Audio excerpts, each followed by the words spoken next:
In this video, I'll be demonstrating how to create custom controls in WPF. Now there are two classes that can be derived from to create these types of controls: the control class and the user control class. Controls that derive from the control class define their appearance and behavior using control templates. Now a control template is simply a XAML structure that specifies how a control should look and behave. Now this control template can be easily replaced to change the visual appearance of that control without necessarily modifying its core functionality. On the other hand, we have the user control class. Controls that derive from this class define their appearance within the class itself through its content property. Essentially, the user control is a container that may contain other UI elements to form a single control. So with that being said, let's go to Visual Studio and get to the coding. Alright, so here in Visual Studio, I'll be demonstrating how to implement the two types of custom controls that are available in WPF. One which derives from the control class and the other that derives from the user control class. So for this tutorial, I'll be creating a control that's going to indicate the state of a fan. So if the fan is in the on state, it's going to show a spinning fan. And if it's in the off state, it's going to show a fan that is not spinning. So what I have here in the solution is a WPF project setup. So I'll start by adding a new item. Now here in the templates list, I'll select the WPF category, then I'll select custom control. I'll simply name this control fan custom control. Then I'll add it to the project. Alright, so here we can see that a class has been added to our project, and this is the fan custom control class, which apparently inherits from the control class. So inside this class is where we define the core functionality of the custom control. So we can add things like properties, events, methods, etc. So everything relating to the core functionality will be added in the class here. But when it comes to the UI is defined using a control template. And that can be set by setting the template property of this class here. So what we can do here is I can simply get rid of this static here. And if I try to access the template property here, we see that this property can be assigned a control template. So by simply assigning this, maybe let's say a new control template, I can now define the UI based on whatever the control template will have. But this is not done in code behind, but is done using resource dictionary or in XAML. Alright, so I'll simply replace the static. Now here in our project, we notice that we have a folder called themes, then we have a file called generic. So by default, whenever we have a custom control in our assembly, in this case in our project here, WPF will start by looking for the control template of that control inside the themes folder. Then it will look for a file called generic. So generic simply means this is applying to every control in that assembly. So inside generic, it will now look for the styles that are associated to that control. So here, if we look at this constructor here, we see a method, and this method simply tells WPF where to look for when it's trying to look for the style of this control. So we are simply overriding the metadata. Okay, so here, let's go to the themes folder and open up the generic file. Alright, so here we can see that we have a resource dictionary. And what we have in this resource dictionary is a style. And this style is targeting the custom class that we created. So all this style is doing is it's simply setting the property, which is the template property, and it's setting the value of that property to a control template, which is what we see here. So this is being defined in XAML. So right now you see these warnings here. That's because this hasn't been built. So I'll first go ahead and build this solution. So we now see that after building the solution, those warnings have gone. Alright, so the control template is what defines the visual appearance of our control. Now here, notice in the control template, we also have a property called target type, which is set to our custom control here. So when we set this target type, it simply allows us to access the properties that are defined in this custom control class. then we can then bind those properties to whatever elements we are going to be adding to the visual appearance. So right now what we have here is a border, and you can see that the background of this border is being bound to the background of this class here, and it's using an attribute called template binding. So that also allows us to synchronize data between our class and the UI. Alright, so for this project I'll be defining my own visual appearance for the control. So what I'll do is I'll first get rid of this, and then what I'll do is I'll add in a path object. So I'll simply say path,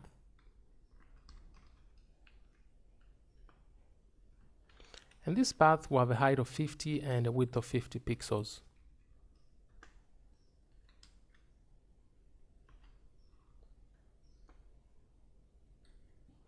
And I'll also set its stretch to uniform.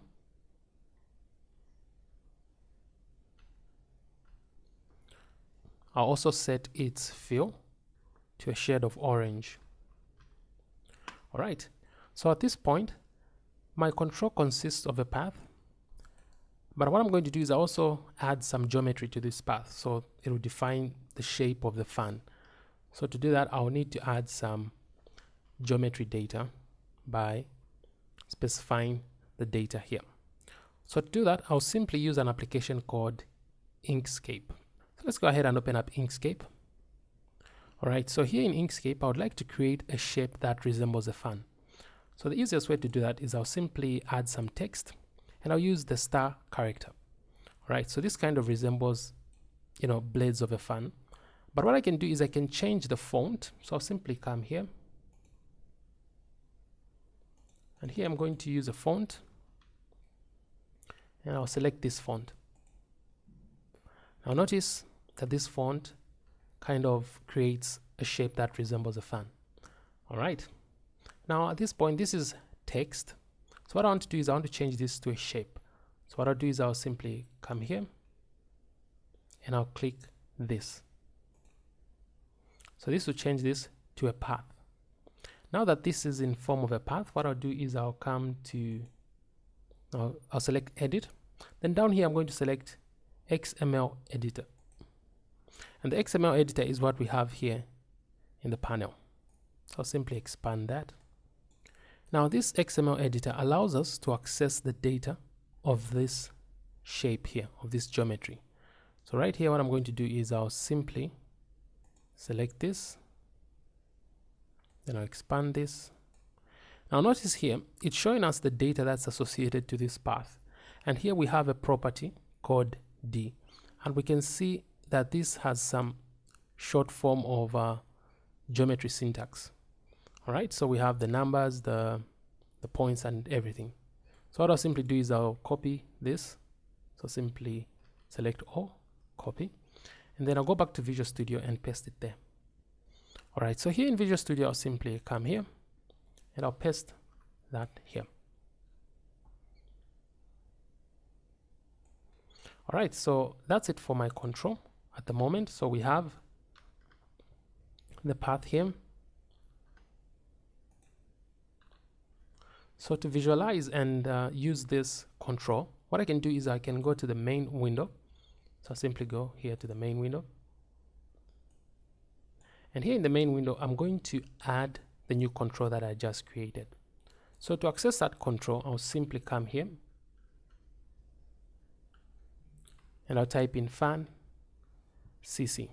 So here we see that the fan custom control is inside the local namespace. So I'll simply add that. Now before this can be visualized here, I probably need to build the solution. So I'll build the solution. Alright, so the solution has been built successfully, and we can see that this control that we created has a fan in here. So what I'll do is I'll set this to a height of 50 and a width of 50. Alright, so now we have it at the center here. Now what I would like to do is I would like to define two states, which is the on state and the off state. Now remember that for us to define the core functionality of the application, we need to go to the class and define it there. So let's go to the fan CC class. So here in the FanCC class, for us to define two states, we can use a property, which will be a Boolean property. And what I'll do is I'm going to create a new property of the type dependency property. The reason I need to create a dependency property is to support binding. So I'll add a dependency property. All right, so what I'll do is I'll name this property fan on. So it will be of the type Boolean. And I'll simply say fan on. All right, so here I need to register this property by specifying the type of, and we know that the owner of this property is our custom control class, which is FanCC. Then here I'm going to specify a default value, and the default value will be set to false.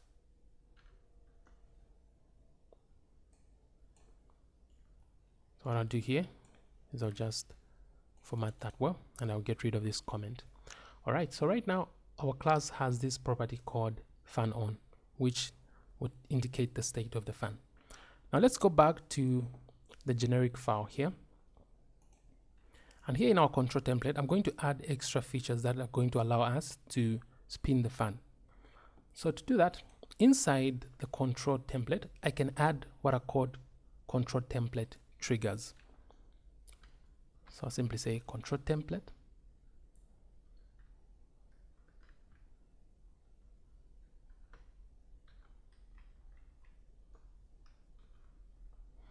So inside these triggers, I can add a trigger which is going to allow us to observe any changes to this class. So in this case, I'll simply say trigger. And the trigger is going to look for a condition on a property. And this is the fan on property. So if at all this fan property is true,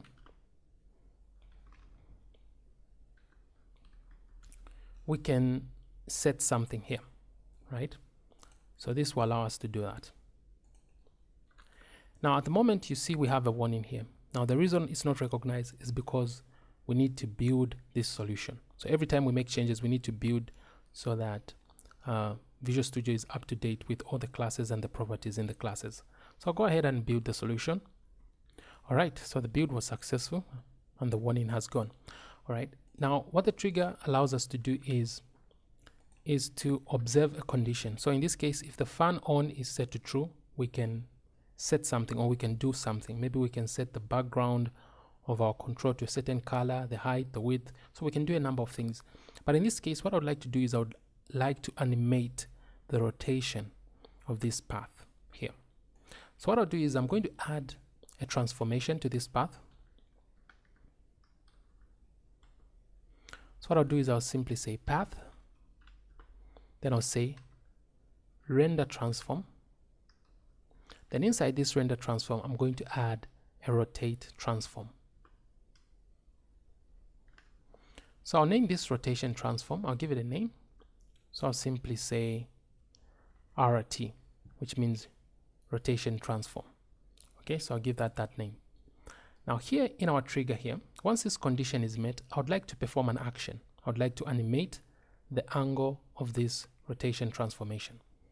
So to do that, I'll simply say trigger. Then what I'll do is I'll say enter actions. So what enter action represent? It simply represents that when this statement is true, we can perform certain actions. And if this statement is false, we can also perform other actions. So the enter actions is used when this is set to true. Then what I'll do is I'll add another action, and this is the exit actions. So this will be performed when this is turned back to false. So in our enter actions, I would like to perform an animation. And to do that, I'm going to use a storyboard. So what I'll say is I'll add in a begin storyboard element. So I'll say begin storyboard. Then inside, I'm going to add a storyboard. And this storyboard is going to have an animation, and this will be of the type double animation.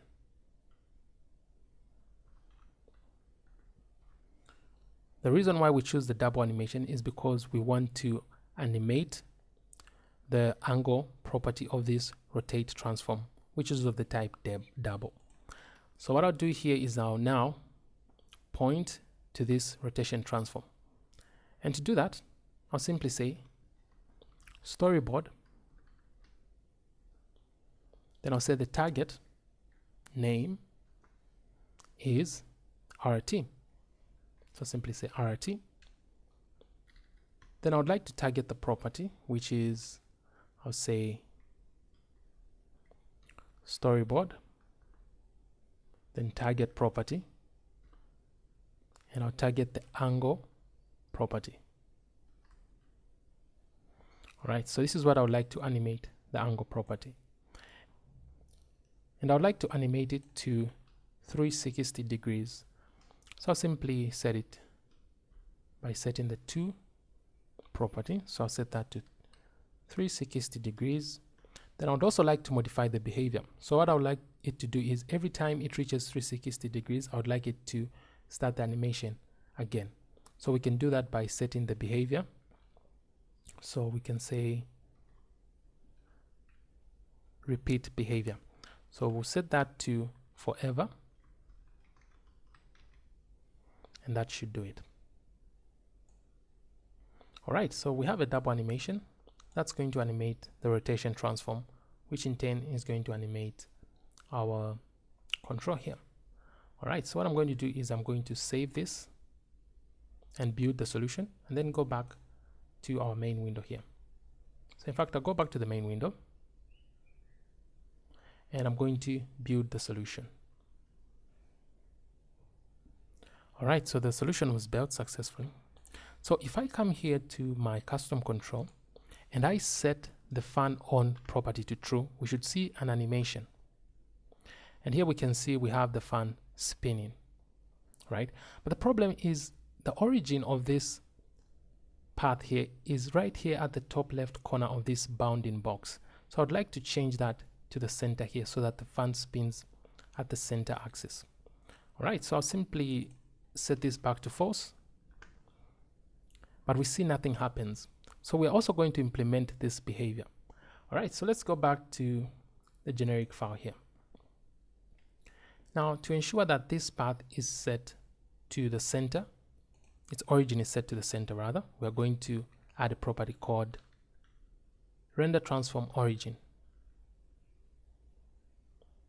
And what we're going to do is we're going to tell this path to set its center to the half of the width and half of the height. So we're going to say 0.5, 0.5, so that it's at the center of the bounding box.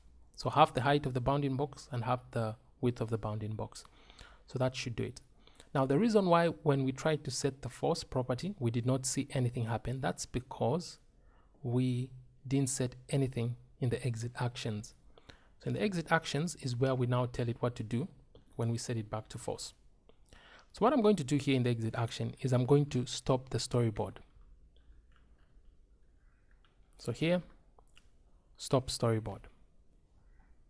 Now to stop the storyboard, I need to specify the name of the storyboard. So here I'll select this. Now the name of the begin storyboard. So here we have begin storyboard. So what I'll do is I'll give it a name. And I'll give it a name, I'll say storyboard, ST. So here I'll simply specify that, ST. And I'll save this. I'll go back here, then I'll build the solution. All right, so the solution was built successfully. So what I'll do is I'll simply set this property to true. And here we can see that the fan is spinning. And if I set it back to false, we can now see that the fan has stopped spinning.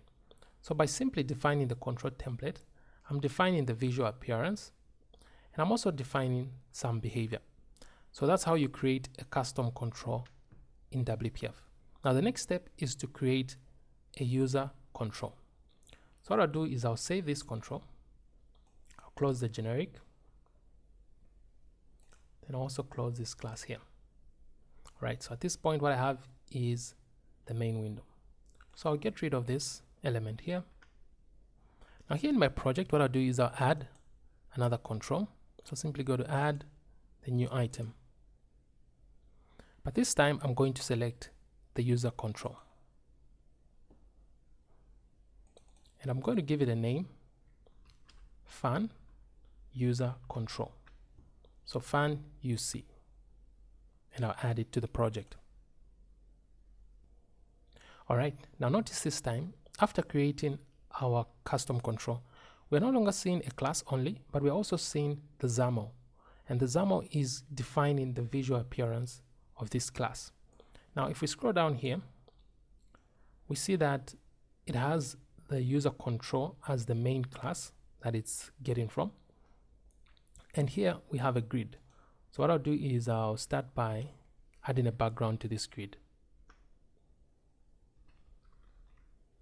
So I'll add white to the grid. So inside this grid is where we can define the visual appearance of this control. Now notice that this user control also has the code behind file. So if we look at this here, we have the XAML file as well as the code behind. So let's go to the code behind.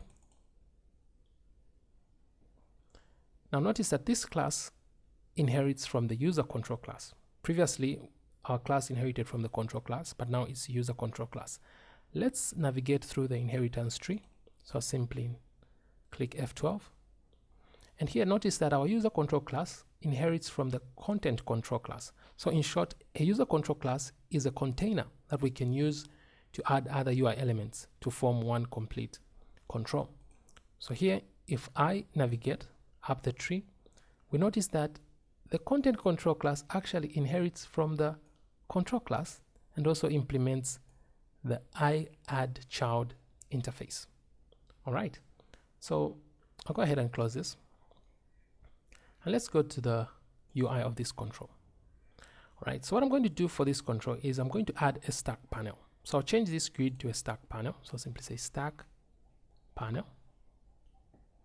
Then here I'm going to add some elements. And one of the elements I'm going to add is the control that I created earlier on.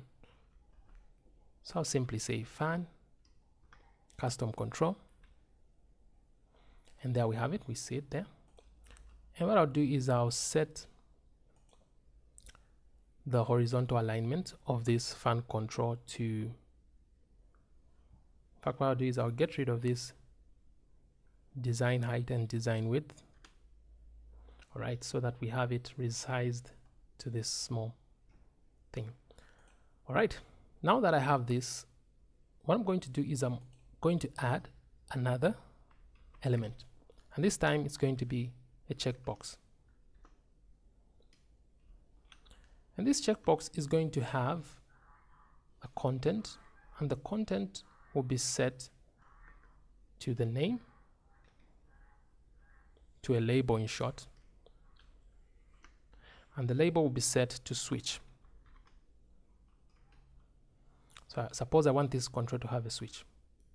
Then what I'll do with this fan here is I'm going to set a margin at the bottom so that there's some space. So simply say 0, 0, 0.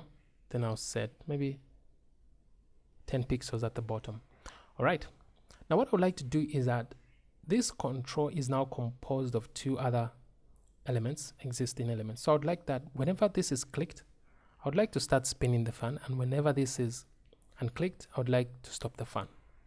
So to do that, I'm going to use binding right within this XAML here. So I'm going to bind this element's fan on property. So I simply say fan on, then I'll set it to a binding, and the mode of binding will be set to two-way. So I'll simply say two-way binding. Now what I'll do is I'll give this checkbox a name. So I'll simply say name, and I'll give it a name switch. So what I'll do is I'll bind the path. So I'll specify the path. And I'm going to specify the path to a certain property, and that property is the is checked property, right? So this property. So what I'll do is I'll simply bind it to this property. And I'm also going to specify the name that I'm binding to, or in this case the name of the element that I'm binding to. So I simply say element name, and that element name will be set to switch. All right, so that's it. So this is our control. So I'll go ahead and save this, and then I'll go to the main window here. Now here in the main window, I'm going to add that control that I created, which is the user control. So I'll simply come here, and I'm going to say fan. This time I'm going to select the UC, which is representing the user control.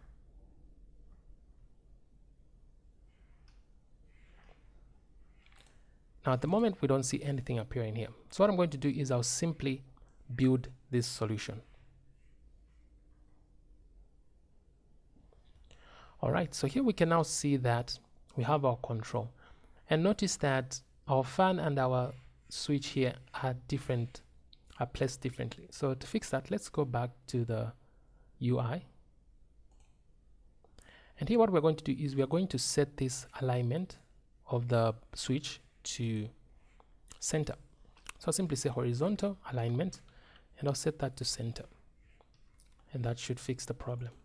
All right, so now here we see that we have our element here. So I'd like to place it at the center of our screen. So I'll simply say horizontal alignment, center, and vertical alignment, center as well. So this is our user control, which consists of two existing controls. So it's basically a container, and that's how we made this second control. Right, so what I'll do is I'll go ahead and run this application. All right, so the application is up and running. So if I click this, we should expect this to start spinning. All right, and there we have it. And if I click it again, we expect it to stop. Now, this video has demonstrated how to create the two types of controls available in WPF. So the custom control, which inherits from the control class, and the user control. So whenever you want to create the custom control, you want to create it in a scenario where you want other users of that control to be able to replace the control template or to change the visual appearance of that control while still keeping the functionality untempered. And then in a scenario where you want to create a user control, it's where you have existing controls but you would like to compile them or form a single control. That's how you would choose between the two. Alright guys, thanks for watching this video. I hope this was informative, and remember to give this video a like and subscribe to this channel if you find this content useful. I'll see you in the next one.